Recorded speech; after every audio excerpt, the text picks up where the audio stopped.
Attending teachers training is not like the senior high school where you go along with trunk, chop box, a whole lot of things like the long broom and all that. In this episode, I elaborate the major things or the most important things you need to grab, even though they'll ask you to download your prospectus and go and purchase some items. Not every item you see on the list you are supposed to buy. Hello there, my name is Lottie. I do create educational content for your perusal. If this is your first time of tuning in, please do all to hit the like button, subscribe, and of course turn on the notification bell so that you don't miss important educational content from us. On today's episode, I bring to you the most important things you need to grab before going to college.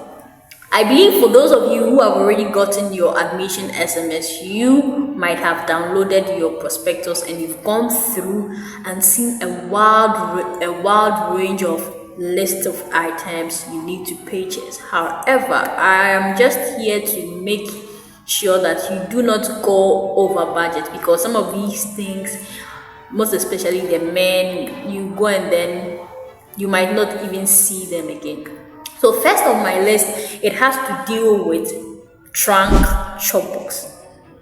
As a college freshman or woman, you do not need trunk, you do not need chop box, because the places, they are full. People are even finding it difficult to, the college is trying so hard to enlarge their territories by building more dormitories and all that. So they do not need your chop box, they do not need your trunk in the various dormitories. What you need is a traveling bag like this. Also, when getting bags like this, make sure you get bags that are easy to open, such that even if you should misplace your key, you'll be able to have another alternative in opening bags like these. Also, the next thing you have to grab is the Ghana Must Go bag. Now, what do you use the Ghana Must Go bag for? In place with the chop box, the Ghana Must Go bag represents your chop box, where you place your items like your needle, your milk, your sugar, and all other eatable things. Why do you need the Ghana Must Go? Now, at every college, they have what we call the locker. Now, these lockers are inbuilt in the specific dormitories. However, the lockers are entitled to seniors. It's like first come, first serve.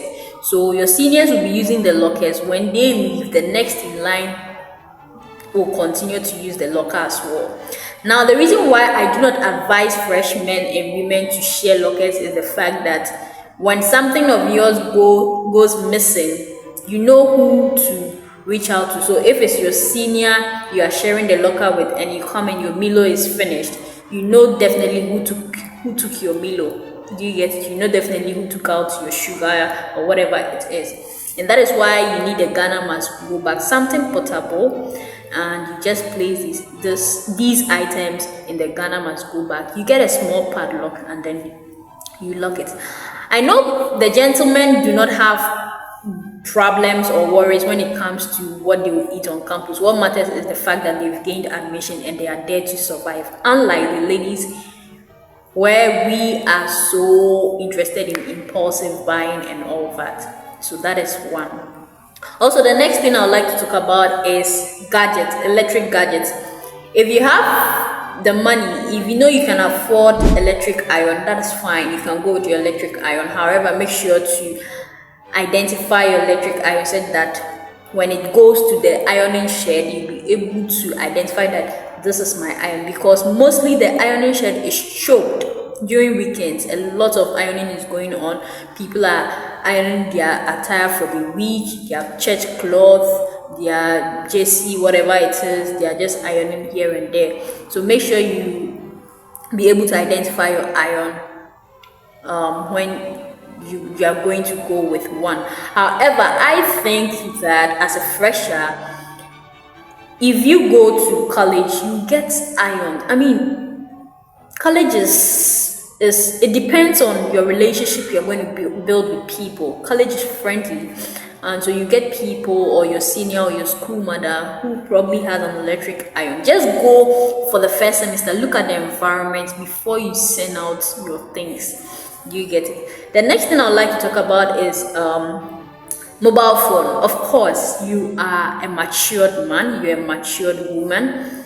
Mobile phones are allowed at the respective colleges of education, and so do not panic. However, know when and where to use your mobile phone. Some of the lecturers will not entertain the fact that lectures are ongoing and you're using your mobile phone. As a fresher too, some of your seniors may disturb you during the night to sleep, especially when it's past 10 p.m. Do not use your mobile phones and all that. These are just some petty things they do during your first semester just to scare the hell out of you, but it's nothing new. It's just let me say, a procedure they always follow. The next electrical gadget I can recommend is a laptop. However, as a fresher, I do not think it is prudent for you to go with your laptop for the first semester. Go and study the environments, look at how theft cases work, look at how friendly the environment is before you go with your laptop. Even as a fresher, what do you need a laptop for? You are not going to go through any project work. You go through a project work when you are probably in level 300 going to 400, so it is not advisable for you to go with a laptop. You are not the entertainment prefect. What are you going to do with your laptop as a fresher?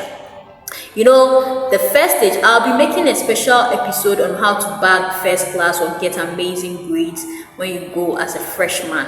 The best time for you to bag your A's and B's is your first year and second semester. Once you get to level 300 and you are still at third class, my brother, my sister, you forever remain at third class till you complete, because it's not easy. Building GPA is not for the weak. However, this topic is going to be for another episode.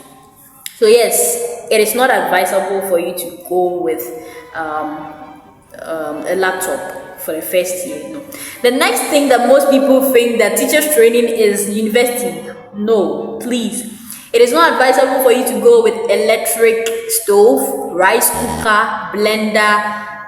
Mention all the electrical gadgets you can make mention of. Toaster, heater, please. And for those of you who have gained admission to colleges like St. Joseph's, St. Mary's, St. Monica's, all the saints and missionary schools, be prepared. Be prepared. When I say be prepared, be prepared. You go for mass, morning mass. Days that are ceremonial, you'll be running helter-skelter to the, how do you call it? The chapel and all that.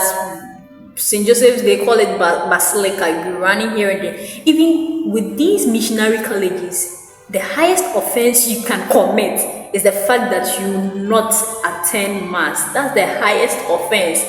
You see people scrapping here and there, weeding, digging a pit. It's because they failed to attend mass. So for those of you who have gained admission to missionary school, be very much prepared and be aware that all the colleges do not allow electrical gadgets. All the gadgets that I've made mention of are not acceptable in any of the 46 public colleges of education. So if you've purchased that, please keep them. You can use them in level 400 when you've gone for your out program, your teaching practice, and you've rented your own room. That's when you can use it. Still on the prospectus, you need a bucket, not just a bucket, about 2 or 3 buckets, because you need some to do your washing, you need some to wash down and all that. So definitely you would need a bucket. Now some of the colleges would ask you to come along with cutlasses and all that.